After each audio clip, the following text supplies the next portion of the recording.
એ સાંભળો સાંભળો સાંભળો, છેલ્લા 3-4 વર્ષથી ગુજરાતમાં જે સ્વામિનારાયણ વિરુદ્ધ વિવાદો હાલે છે ને, એનું મૂળ આજે પકડાવાનું છે. ભાઈઓ, આ કોઈ કૌશિક નામનો કોઈ ડોક્ટર છે ને, એ આખા ગુજરાતનું વાતાવરણ ડખોલે છે. સનાતન ધર્મનો ઠેકો લઈને બેઠેલા ડોક્ટરની માન્યતા શું છે એ જોઈ લો તમે. એનો અર્થ એ થયો કે જીસસ જ પરબ્રહ્મ અને જીસસ એક જ છે. અને અમારો હિન્દુ કે બૌદ્ધ ભાઈ છે એ આત્મજ્ઞાન મેળવીને છેલ્લે જીસસ રૂપે બનીને એક જીસસમાં મળી જશે. હવે ઠેઠ છેલ્લે સુધી સાંભળતા રહેજો, તો તમને આ માણસના મૂળની ખબર પડશે. એણે તો પોતાના પુસ્તકમાં હોત લખી નાખ્યું છે કે આ સનાતન ધર્મમાં નિરાકાર અલ્લાહ તે આવી જાય ને સાકાર જીસસ એ આવી જાય. પાછું એવું જે લખ્યું છે કે જીસસ અને મોહમ્મદ પૈગંબરને અવતાર ગણીને આપણા સનાતન ધર્મમાં સમાવી લેવા જોઈએ. બોલો, એ હું બકે છે આ ભાઈ સનાતન ધર્મનો ઠેકો લઈને બેઠા છે ને તમને આશ્ચર્ય થશે. બોલો, આ પુસ્તકના વિમોચન માટે સનાતન ધર્મ રક્ષા સમિતિના સંતો બેઠા છે. એલા તમે સ્વામિનારાયણનો વિરોધ કરવામાં હિન્દુ ધર્મના રક્ષક થાઓ છો કે ભક્ષક? કાંક વસાડ તો કરો. આ લોકો હિન્દુ ધર્મની પત્તર ઝીકવા બેઠા છે. અને પાછું એની ચોપડીમાં એ લખે છે કે સારંગપુર વાળું જે બધું બહાર આવ્યું ને, એ હનુમાનજી વિવાદનું અભિયાન તર્ક અને જ્ઞાનની દ્રષ્ટિએ મેં જ ચલાવ્યું છે. આ લે આખા હનુમાનજીના વિવાદના મૂળમાં આ ભાઈ છે. આ હિન્દુ સમાજમાં સ્વામિનારાયણ વાળા અને સનાતન વાળા એમ બે ભાગ પાડનારો કૌશિક્યો જ છે મુઓ. ના હજી સાંભળો તમે. જેમ તમારે ગોડમાંથી ગોડ રૂપે જે ઈશ્વર છે એમાંથી ઈસુ ખ્રિસ્ત બહાર આવે છે, પોતાનું કામ કરે છે, પછી પાછા જતા રહે છે. એ રીતે પરબ્રહ્મમાંથી બ્રહ્મા વિષ્ણુ મહેશ 3 પ્રકારના કામ કરવા હંમેશા ત્યાં છે. જેમ તમારે ગોડમાંથી ઈસુ ખ્રિસ્ત બહાર આવે છે, એ રીતે પરબ્રહ્મમાંથી બ્રહ્મા વિષ્ણુ મહેશ. એ ભાઈ, આ હિન્દુ ધર્મ અને ખ્રિસ્તી ધર્મ એક જ છે એવું સમજાવે છે. એટલે એ કઈ સ્કૂલમાં ભણ્યા તમે ભાઈ? હજી એને હક નથી. જો હું બોલે છે સાંભળો તમે. એક માણસ જીસસમાં જાય અને એક માણસ પોતે ભગવાન બની જાય તો બંને એક રીતે જીસસ. તો એનો અર્થ એ થયો કે જીસસ જ પરબ્રહ્મ અને જીસસ એક જ છે. એનો અર્થ એ થયો કે જીસસ જ પરબ્રહ્મ અને જીસસ એક જ છે. એલા આના માથામાં મગજ ભર્યું છે કે 135 નો માવો? આ તો પરબ્રહ્મને નિરાકાર કહે છે. એટલે શ્રી કૃષ્ણ પરબ્રહ્મ નહીં, પ્રભુ શ્રીરામ પરબ્રહ્મ નહીં, અને વાલા ભોળાનાથ પણ પરબ્રહ્મ નહીં, પણ એને જીસસ પરબ્રહ્મ જેવા લાગે છે. બોલો, એલા આને કૌશિક કેવો કે ક્રિસ્ટોફર?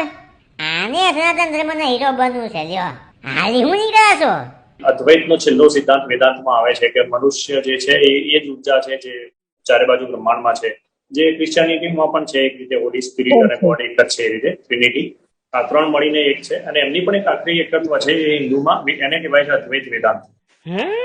હિન્દુમાં એને કહેવાય છે અદ્વૈત વેદાંત. એલા આને કોક લઈ જાઓ શંકરાચાર્ય પાસે. આ ગાંડી બજાર એમ કહે છે અદ્વૈત છે ઈ જ ખ્રિસ્તી છે ને ખ્રિસ્તી છે ઈ જ અદ્વૈત છે. આ ગુજરાતી કહેવત છે ને કે ગાંડાના ગામ નો હોય, ગામમાં 2 સરસ ગાંડા હોય. યા સાંભળો સ્વામિનારાયણ વાળા માટે શું કહે છે. એનો જે ઈરાદો છે ઇસ્લામ વાળો છે, પણ એનું જે સ્વરૂપ છે ખ્રિસ્તી ધર્મનું છે. ઉભા રહ્યો. આ સ્વામિનારાયણ વાળા માટે આવી સ્ટેટમેન્ટ આપે છે ને, પણ એના મેલા મનની મુરાદ શું છે ને એ જાણો તમે. પણ આપણે પણ ઈશ્વર એક જ છે, પરબ્રહ્મ નિરાકાર. પરબ્રહ્મ નિરાકાર. That God does not have shape. God has got no image, has got no picture, has got no painting, has got no idol. બાપ રે બાપ, આ તો કોના જેવું બોલે છે? પોતે આવી વાતો ફેલાવે છે, એના ગામને એવું કહેશે કે જે ઈરાદો છે ઇસ્લામ વાળો છે, પણ એનું જે સ્વરૂપ છે ખ્રિસ્તી ધર્મનું છે. એલા ભાઈ, તમે સ્વામિનારાયણ માટે બોલો છો કે પોતા માટે? બરોબર. હા બોલોજી, હું કી છે? તમે સીધા જીસસમાં માનીને જ્યારે નિધન થશે તમારું, યા તમે શરીર છોડશો એટલે સીધા જીસસમાં જતા રહેશો. અને અમારો હિન્દુ કે બૌદ્ધ ભાઈ છે શું કહેવાય આત્મજ્ઞાન મેળવીને છેલ્લે જીસસ રૂપે બનીને એક જીસસમાં મળી જશે. અને અમારો હિન્દુ કે બૌદ્ધ ભાઈ છે આત્મજ્ઞાન મેળવીને છેલ્લે જીસસ રૂપે બનીને એક જીસસમાં મળી જશે. આને કોણે ડોક્ટર બનાવ્યો? એલા આને કોક સમજાવો. ઘરના દવાખાના નો હાલતા હોય ને તો હાથે મેન્ટલ દર્દી નો થઈ જવાય.